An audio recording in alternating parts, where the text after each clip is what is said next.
Last time on Shadow Piece. The last battle of the first round concluded. The fighters advancing are Hyrodine, Loki, Magnus, and Sanji.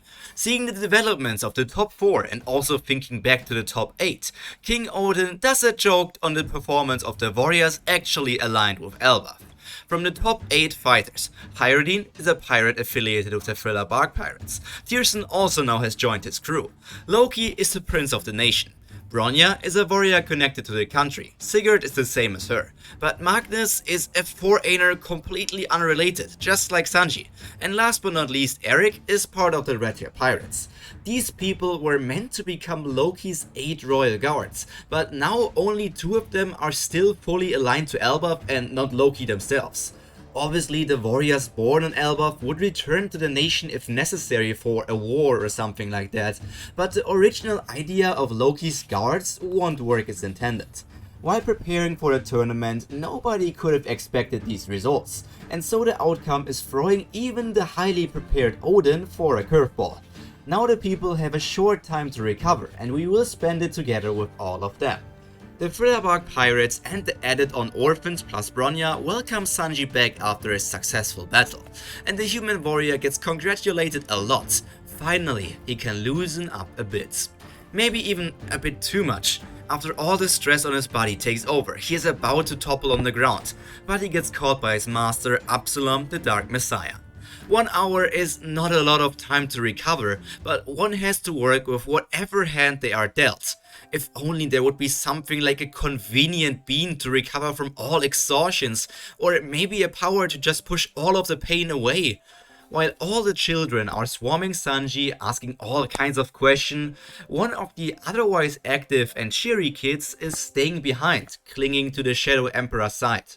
Moria is even trying to push her along, knowing that she is as interested in the weird things she saw Sanji's body during the battle as all of the other children.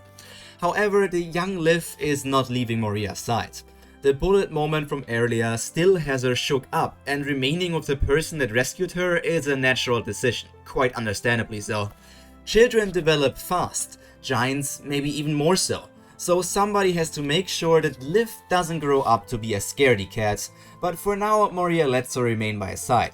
He is not heartless towards children. No matter how cheeky they may be when in a good mood, he still wants to take care of them. Their relationship developed fast, from Liv hating Moria for his onion-like appearance to her not leaving him for even a single second. If Perona was still a few years younger, or maybe a decade younger, she might even be a bit jealous about somebody holding on to her father like that, but her as an adult woman, she just smiles and continues chatting with Bronya. Everybody has their groups and is occupied with something. Only Brook is left out. He could join the ladies like the gentleman he is, or give Sanji a bit of an easier time by entertaining the kids with music. However, in the corner of his eye, even though he doesn't have an eye, he spots something else that requires his attention. The otherwise hard to spot Loki is shifting around nervously and suspicious as well. Our skeleton musician is always up for a recon mission, and this just screams for some skill espionage. Before we take a look at that, however, let's see what the new giant warrior pirates are currently doing. Hyrodine and his crew members are in heavy discussion. The Sin of Pride has had the most time to recover as he was in the very first battle, but it also just gave him more time to overthink everything. The topic of the discussion is Loki. Obviously, it's his next opponent. Powers like none they have ever seen before, and knowing that Bronya needed Future Sight to even keep up doesn't help either. Hyrodine really isn't the type to use Future Sight. His armament haki is by far superior to his observation. So will he just get overwhelmed by Loki's disappearance technique? No, he won't make things that easy. While everybody is still thinking about a solution, the captain himself got an idea he wants to follow. Jumping up from his seated position, the member of the Fleet of Death rushes away. Time is limited, but there is something he needs to win this fight, and for that he has to make his way to Gecko Moria. Preparations are being made by all the participants. Only Loki appears to be busy with something completely unrelated. The devil's musician is on his tail, and with no meat on his body, and not even any fat on his body, he is barely making any sounds. Even the wind is just passing through his bones. Like a great detective, Brook follows the Prince of Elbaf. They are going all the way through the village the tournament takes place in, and then some more as well. After carefully checking his surroundings, Loki enters a nearby forest. Good thing Brook is a skeleton. This allowed him to just lie down on the ground to appear like a normal old corpse whenever Loki was looking around. Nothing could be more suspicious than a giant cramming his hand into a hole on a tree. The classic idea of hiding something inside of a tree. Nobody would expect it. And its height was far enough from the ground that no kid could get there. So any curious kid just didn't have access. One more time checking left, looking right, and even staring into the sky, Loki is being overly cautious before finally pulling out a customized Den Mushi. Picking up the speaker results in it starting to ring. The snail can be customized to look like the person they belong to. Seeing as this one doesn't look like Loki, it has to be themed around the person he is trying to call. A dark red, maybe slightly pinkish color for a snail, with many strands of black hair hanging down from its chin. On top of its head is a classic black pirate hat, and just in general, probably from being placed in a tree to hide it, it is quite dirty and unhygienic as well. The ringing stops, and a man picks up the phone on the other side. His voice is quite raspy and he talks in a commanding tone. "What makes you call me out of nowhere, Loki?" The power dynamic is clear. The man from Elbaf is in a lower position, if he even is a part of whatever group the other person leads. He could also just be working for him to receive something. The exact details are not yet very apparent to Brook. "Admiral, I excuse the surprise call. It is just that..."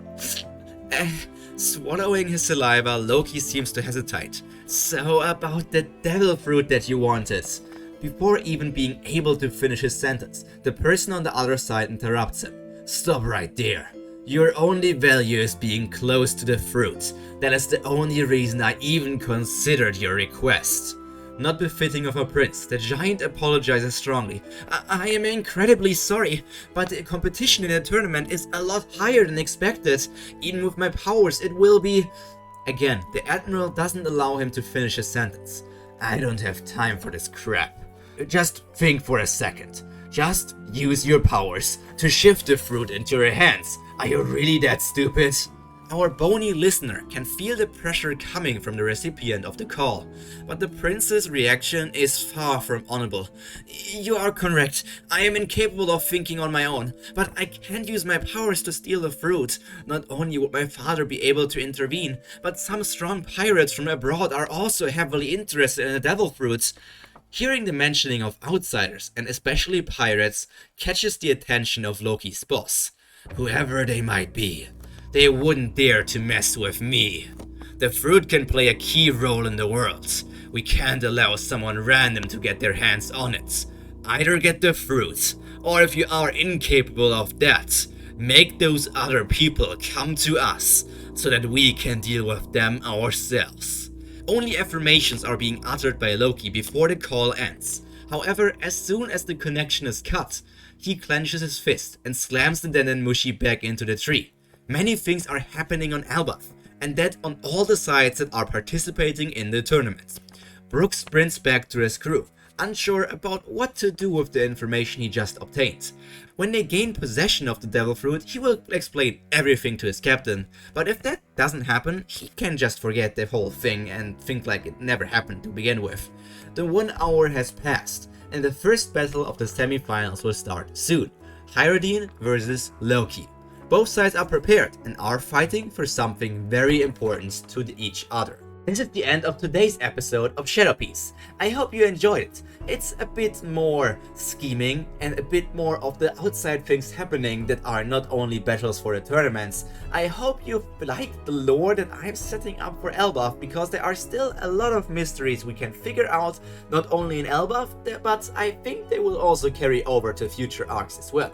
So, as always, all that's left for me to be said is stay happy, stay healthy, and most importantly, stay cultured. Pyro out. Bye!